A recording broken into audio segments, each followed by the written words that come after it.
बिस्मिल्लाहिर्रहमानिर्रहीम, अस्सलाम वालेकुम। उम्मीद करता हूँ आप लोग खैर वाफिस होंगे। आज की इस वीडियो में हम देखेंगे अडोबी इलस्ट्रेटर के पहले टूल सिलेक्शन टूल को। लेकिन वीडियो शुरू करने से पहले अगर आप मेरे चैनल पर न्यू हैं सो मेक श्योर मेरे चैनल को सब्सक्राइब करें, वीडियो को लाइक करें, hit the bell icon, never miss an update. इससे पिछली क्लास में हमने देखा था कि अडोबी के इंटरफेस को, और हमने देखा था कि हम किस तरह से एक न्यू डॉक्यूमेंट क्रिएट करते हैं।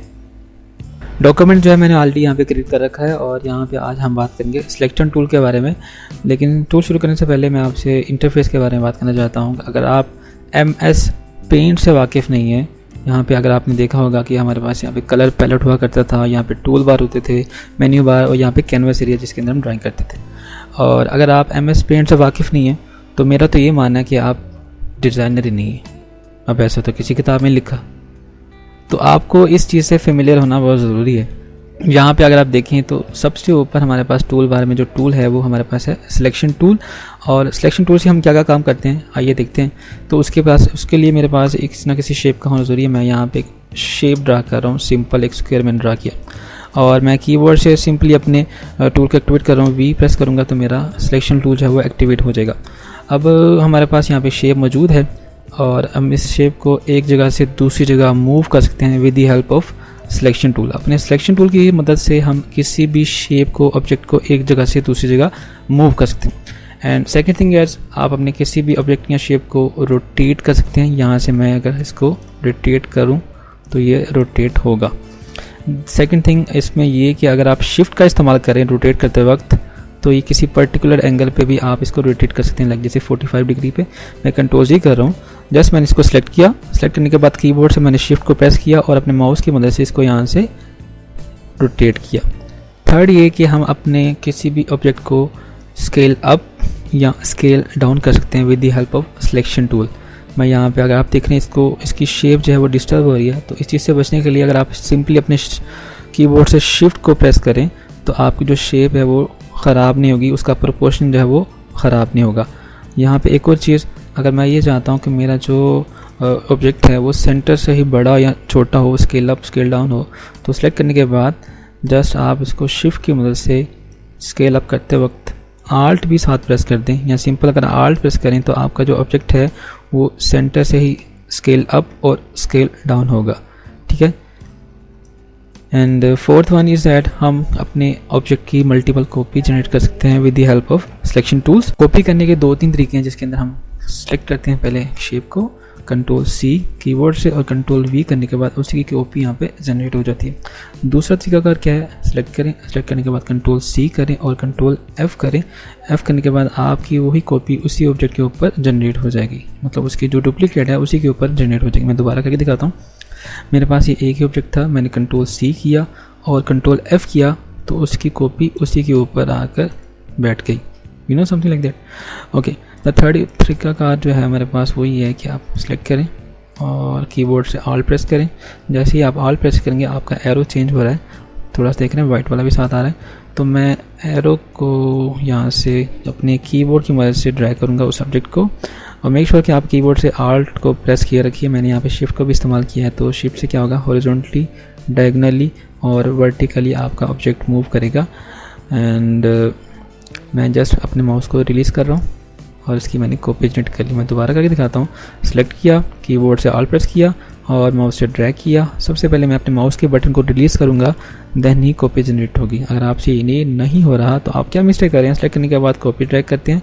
ड्रैग करने के बाद आप क्या करते हैं, पहले माउस को नहीं रिलीज़ करते हैं, आप कीबोर्ड के बटन को छोड़ते हैं, फिर माउस को रिलीज़ करते हैं और ये इस तरह से हो रहा है। सो मेक श्योर क्या करें, आप सिंपल सेलेक्ट करने के बाद कीबोर्ड से ऑल प्रेस करते हुए उसको ड्रैग करें और जहाँ पे आपको उसकी कॉपी चाहिए उसको वहाँ पे आप रिलीज़ कर दिया अपने माउस के बटन को। मैं दोबारा से कर रहा हूँ। सेलेक्ट किया, कीबोर्ड से ऑल प्रेस किया और माउस की मदद से उसको मैं ड्रैग किया। ड्रैग करने के बाद जहाँ मुझे इसकी कॉपी चाहिए मैं जस्ट अपने माउस के बटन को रिलीज़ करूँगा।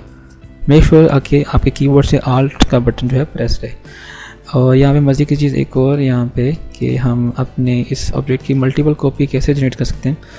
सिंपल वही तरीका है, ऑल्ट प्रेस करें कीबोर्ड से और माउस को ड्रैग करते हुए यहाँ से जहाँ पे आपको चाहिए, मैं यहाँ से सबसे पहले अपने माउस के बटन को रिलीज़ कर रहा हूँ। एंड रिलीज़ करने के बाद किसी भी की को नहीं प्रेस करना, माउस को नहीं दबाना, एंड जस्ट कंट्रोल D करें मल्टीपल टाइम, तो आपको इसकी मल्टीपल कॉपी मिलती जाएंगी। अगर आपसे ये नहीं हो रहा तो आप क्या मिस्टेक करें मैं वो भी बता देता हूँ। सेलेक्ट करने के बाद जैसे ही आपने आल्ट से इसकी कॉपी जनरेट की जनरेट करने के बाद आपने क्या किया, यहाँ पे क्लिक किया, क्लिक करने के बाद कंट्रोल डी करें तो ये नहीं हो रहा। सो मेक श्योर कि आपका जो ऑब्जेक्ट है वो सिलेक्टेड रहे। लाइक जैसे मैंने इसको सिलेक्ट किया, कीबोर्ड से मैंने ऑल्ट प्रेस करते हुए इसको ड्रैग किया माउस से, और मैंने अपने माउस के बटन को पहले रिलीज़ किया। रिलीज़ करने के बाद आपका ऑब्जेक्ट था वो सिलेक्टेड था, एंड मैंने कंट्रोल डी प्रेस किया तो इसकी मल्टीपल कॉपी जो है वो जनरेट हो गई। तो सिलेक्शन टूल में हमने देखा मूव करना, रोटेट करना, स्केल अप करना, स्केल डाउन करना और कॉपी करना। इन तमाम चारों के चारों फंक्शन को यूज़ करते हुए हम यहाँ पे एक छोटा सा लोगो डिज़ाइन करेंगे। मैं यहाँ पे सबसे पहले अपनी शेप को स्केल डाउन कर रहा हूँ, जो कि इस टास्क में से हमारे इस फंक्शन में से एक है, सिलेक्शन टूल के में से। तो यहाँ से मैं इसकी एक कॉपी जनरेट कर रहा हूँ। कॉपी जनरेट करने के बाद मैं कंट्रोल डी से एक और कॉपी कर रहा हूँ एंड इसको सिलेक्ट कर रहा हूँ सारे को, और यहाँ से इन तीनों की एक और नीचे मैं कॉपी जनरेट कर रहा हूँ। Very simple. और कॉपी जनरेट करने के बाद मैं कंट्रोल डी कर रहा हूँ इस तरह से, एंड इसका जो बिटवीन का जो गैप है वो थोड़ा मैं कम कर लेता हूँ अपने पास कीबोर्ड की मदद से। मैंने इसका गैप कम किया। ओके, यहाँ पे हमारे पास ये इस तरह से मैंने 9 जो है उसके ड्रा किए हैं, एंड मैं इसको रोटेट कर रहा हूँ। रोटेट करने के बाद मैं यहाँ से कुछ शेप जो है वो डिलीट कर रहा हूँ, लाइक जैसे ये और ये, and it's gonna look like some kind of fish. तो हमने सिंपल स्क्वायर की मदद से एक लोगो कह लीजिए, एक डिज़ाइन कह लीजिए, एक शेप कह लीजिए, हमने ड्रा किया है जो एक सिंपल लोगो की तरह दिखता है। मैं अगर कंट्रोल जी करूँ इसको, तो we can also create something like this pattern. इस तरह से भी आपका लोगो डिज़ाइन हो सकता है, या आप फिश की एक और टाइप जो है यहाँ से कर सकते हैं। उसमें आपके पास क्या है कि आप सिंपल यहाँ से एक ये ख़त्म करें एंड ये ख़त्म करें, ये ख़त्म करें, और इस तरह से भी आप एक लोगो डिज़ाइन कर सकते हैं फ़िश के लिए। सिंपल एक टेक्निक बता रहा हूँ कि आप एक स्क्वायर को यूज़ करते हुए और सिलेक्शन टूल की वजह से हमने ये सारी चीज़ें की, रोटेट किया, कॉपी जनरेट की और उसको स्केल अप स्केल डाउन करके एक शेप बना ली। यहाँ अगर मैं इसको कुछ नेम दूँ तो मैं इसको ऊपर वाले सिलेक्शन टूल की कॉपी जनरेट की है, मैं नीचे फिश समथिंग लाइक दैट। हम इसको स्केल अप करूँगा मैं यहाँ से, जहाँ भी आपको लगे बेस्ट बैठे आप उसको वहाँ पे सेट वेट कर लें, कलर चेंज कर लें, आपका लोगो तैयार है। उम्मीद करता हूँ आपको आज की ये वीडियो पसंद आई होगी। अगर आपको वीडियो अच्छी लगी है तो make sure hit the like, and अगर आपने चैनल को सब्सक्राइब नहीं किया तो मेक श्योर चैनल को सब्सक्राइब करें, वीडियो को शेयर करें and hit the bell icon, और अपना ख्याल रखिएगा। अल्लाह हाफिज़।